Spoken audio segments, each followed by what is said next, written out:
recent One Piece chapter was very interesting with a lot of new things that made me do this video, but before starting I want to ask y'all to like this video and subscribe to the channel for more interesting One Piece videos. I hope y'all have a great day. Now let's start the video.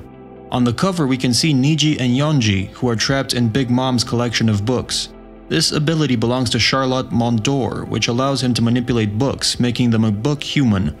The most prominent use of his fruit lies in keeping Big Mom's collection of strange, rare creatures and beasts, as well as her prisoners trapped inside oversized picture books, pinning them down in massive nails and storing them in a large library and whole cake chateau. At the end of the battle between Big Mom Pirates and Straw Hat Alliance, Gemma 66 arrived at Coco Island and attacked the Big Mom's pirates fleet surrounding the island, rescuing Luffy and Sanji in the process. When the Straw Hats finally escaped Toto Land, Gemma 66 prepared to withdraw. However, Big Mom arrived at Coco Island before they could retreat. We did not know how the battle ended, but the last two chapters show us that Gemma 66 was defeated. On the cover of chapter 1037, we can see Reiju, Ichiji, and Vinsmoke staring at something, which means unlike Niji and Yonji, they somehow escaped Big Mom Pirates. However, their escape caused them to lose two of their members. I wonder if they will try to rescue Niji and Yonji, and if they did, how will they try that? I think right now is the perfect moment to attack Big Mom territory, since the Emperor herself, along with majority of her crew, is at Wano, and her territory is not as defended as it usually is. And I think if Vinsmoke Judge wants to rescue two of his sons, he should attack Big Smoke's territory right now. But the way Pudding looks at the Vinsmoke brothers makes me think that she is going to get them out in order to save them for Sanji. I'd even go so far as to say that she escaped with them, so who knows. Now let's get back to Wano. In the first pages of the chapter, we are transferred in the third floor where the battle between Raizo and Fuku continues. None of them wants to release their jutsu, so they're stayed in one place for a really long time.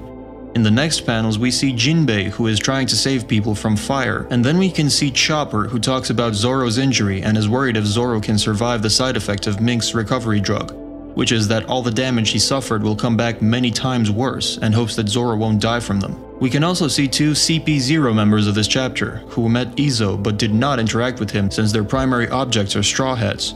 That's the reason why they ignored Izo and told him to just pretend that they never saw each other. However, Izo insisted and told them not to take another step.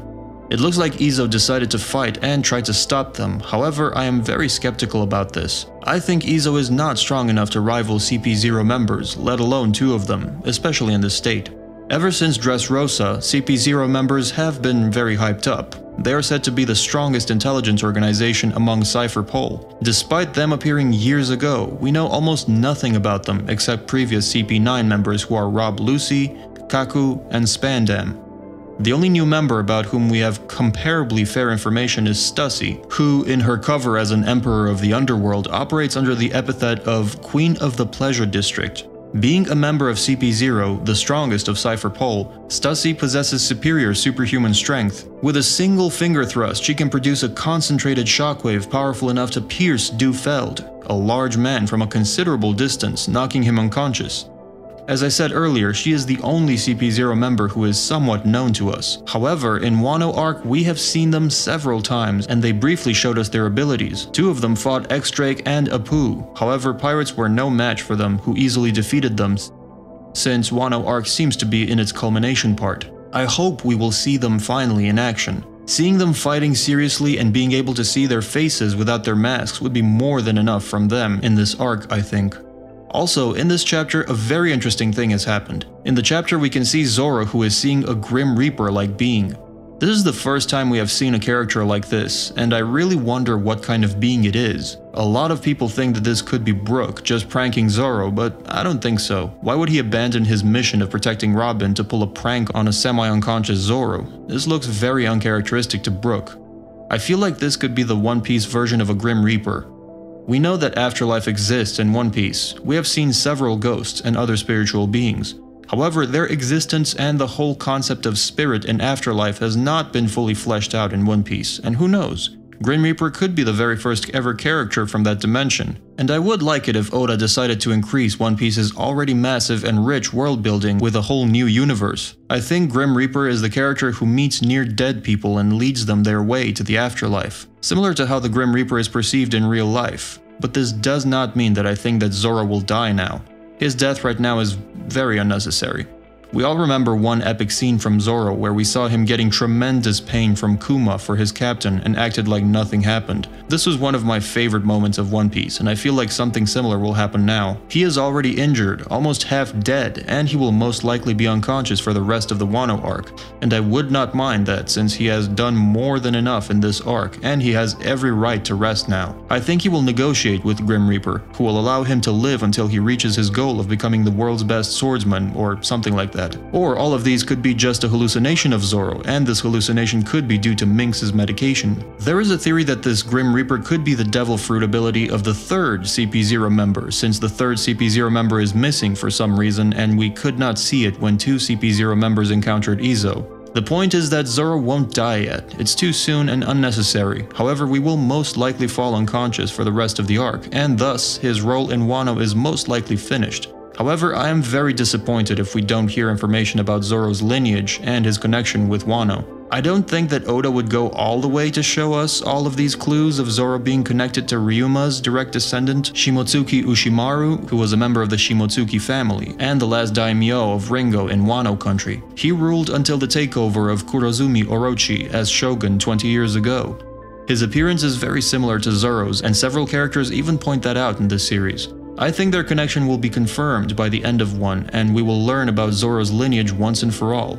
However, besides Zoro meeting the Grim Reaper, the most exciting and best part of this chapter, in my opinion, was the battle between Kid, Law, and Big Mom. In this chapter, when we were focused on their battle, we can see Big Mom, who casually dominates the duo. Law and Kid are lying unconscious while Big Mom is in her berserk form, celebrating her victory. She then wonders about the battle between Kaido and Luffy and can't believe that Luffy is holding out with Kaido alone and tells Kaido that he better not be playing with his food. Then demands Hera to take her to the roof and wants to join Kaido to finish the battle quickly. However, then suddenly Law uses K-Room anesthesia and makes the interpretation that he cut Big Mom with his enlarged sword directly through head.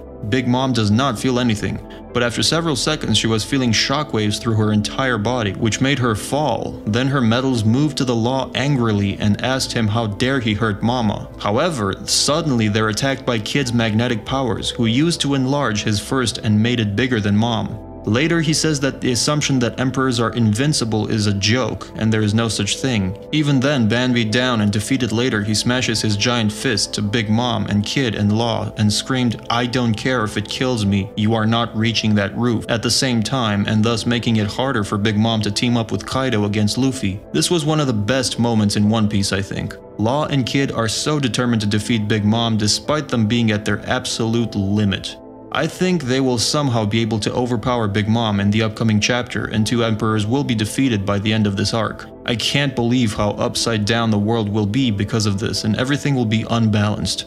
This will cause the world government a lot of problems, since their primary objective is to maintain world balance, which will be shattered after this battle if both the emperors were defeated.